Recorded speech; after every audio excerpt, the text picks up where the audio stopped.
আসসালামু আলাইকুম। আপনাদের সাথে এর আগে ক্লাস 7 যেটা করেছিলাম 2.1-এর 1 নম্বর অনুশীলনী অঙ্ক। আজকে আলোচনা করব 2.1-এর 2 নম্বর অঙ্ক। যে অঙ্ক থেকে অনেক স্টুডেন্ট আছে তারা এমসিকিউ খুব দ্রুত সলভ করতে পারে না। ওগুলো খুব দ্রুত কিভাবে সলভ করা যায় ওই টেকনিক আমি অ্যাপ্লাই করব। এখানে 2-এর কতে আছে 3, 5, 7, 9, 11। এখন আপনাকে এই সংখ্যাগুলো দেখে বুঝতে হবে এই সংখ্যাগুলো কি ন্যাচারাল সংখ্যা না পূর্ণ সংখ্যা, এটাকে বুঝতে হবে। তো এটা বোঝার জন্য আপনাকে একটা মেমোরিতে, আপনার মেমোরিতে শর্ট লিস্টে একটা গুরুত্বপূর্ণ টপিক মনে রাখতে হবে যে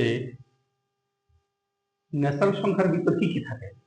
ন্যাচারাল সংখ্যার ভিতর থাকে হচ্ছে জোড় সংখ্যা,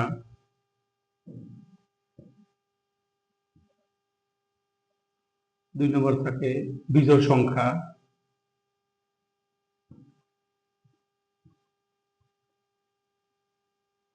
তিন নম্বর যৌগিক সংখ্যা, চার হচ্ছে মৌলিক সংখ্যা,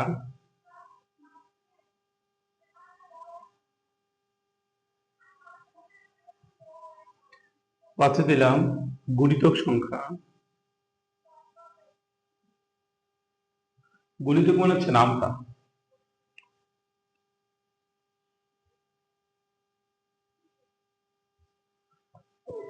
ছয় নম্বর হচ্ছে গুণনীয়ক।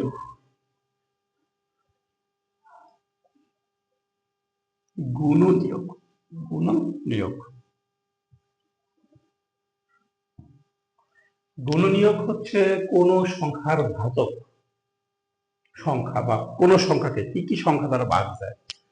যেমন 6 এর ভাজক সংখ্যা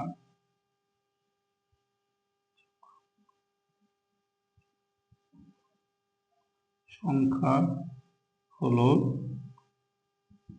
1, 2, 3, 6। মানে 6কে 1 দ্বারা ভাগ যায়, 2 দ্বারা ভাগ যায়, 3 দ্বারা ভাগ যায়, 6 দ্বারা ভাগ যায়।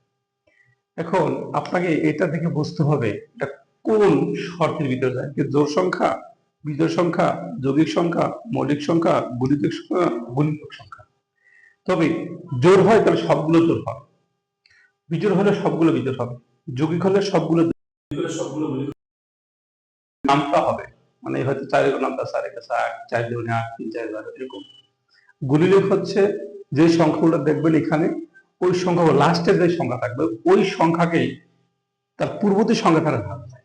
এখানে 3, 5, 7, 9, 11 এর মানে 3 মৌলিক সংখ্যা, 5 মৌলিক সংখ্যা, 7 মৌলিক সংখ্যা, 9 যৌগিক সংখ্যা, 11 মৌলিক সংখ্যা। এর মানে হচ্ছে এটা বোঝা যাচ্ছে বিজোড় সংখ্যা। তাই উত্তরে লিখবো হচ্ছে x, যেহেতু এটা ন্যাচারাল সংখ্যা তাহলে বলবো x belongs to n। তারপর লিখবো x, তাহলে কি সংখ্যা বিজোড় সংখ্যা।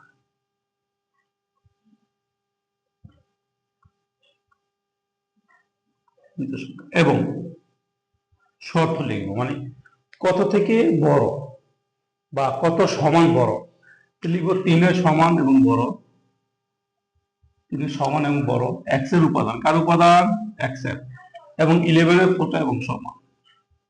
এটা হচ্ছে এই 2 এর ক করলেই হবে, এখানে আর দরকার নেই, এত অঙ্ক দরকার নেই। কারণ বেশি অঙ্ক প্র্যাকটিস করতে গেলে তুমি যদি ভুলে যাও তখন সমস্যা। তবে বুঝার ক্ষেত্রে আমি আরো একটা অঙ্ক করে দিতে পারি।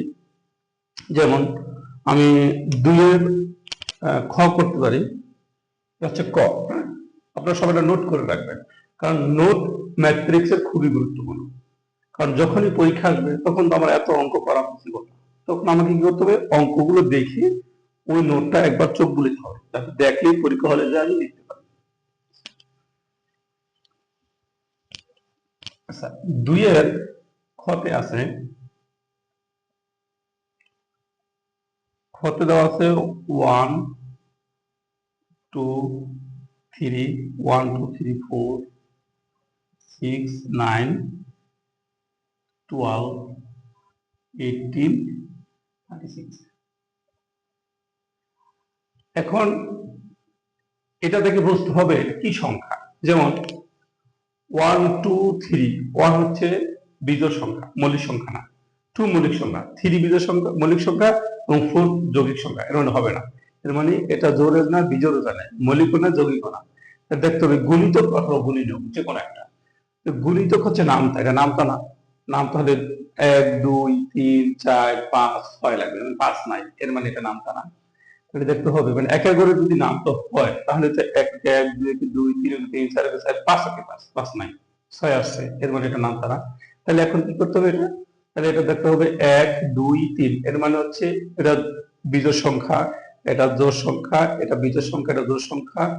আবার জোড় বিজোড় যদি শুধু বিজোড় থাকতো, শুধু জোড় থাকতো, তাহলে এটা কথা ছিল। তাহলে দেখতে হবে নাম তো না, তাহলে কি গুণনীয়ক। কার গুণনীয়ক? লাস্টে যে থাকবে তার, মানে 36 কে 1 দ্বারা ভাগ দেয়, 2 দ্বারা ভাগ দেয়, 3 দ্বারা ভাগ দেয়, 4 দ্বারা ভাগ দেয়, 6 দ্বারা ভাগ দেয়। এর বলবো হচ্ছে আদিত্য ন্যাচারাল সংখ্যা হলো x belongs to n। x x লিখবো 36 এর গুণনীয়ক। এই পর্যন্ত এটাই আনসার। এটুক করলে হবে, এর বেশি দরকার নেই। এখানে আমি 2 এর অঙ্ক 2 এ কমপ্লিট করলাম। এখন যে বিষয়টা হচ্ছে, এখন আমরা যদি 3 এর একটা অঙ্ক করি, 3 এর যে লেকচারটা আমি পরবর্তী ক্লাসে দেবো, আজকে না, কারণ 3 এর আবার একটা ডিফারেন্ট লেখা আছে, সেখানে একটা আলোচনা আছে, সে আলোচনা দিয়ে এবার ইনশাআল্লাহ শুরু করবো। আজকের জন্য এই পর্যন্তই থাকলো। পরবর্তী ক্লাসের জন্য অবশ্যই আমাকে আপনারা যে আমার পেজে থাকবে সাবস্ক্রাইব করবেন, যা ফলো দিবেন, যাতে আপনি আমার ক্লাসগুলো পরবর্তী সময় দ্রুত পেয়ে যান। আশা করি ভালো থাকবেন। আসসালামু আলাইকুম।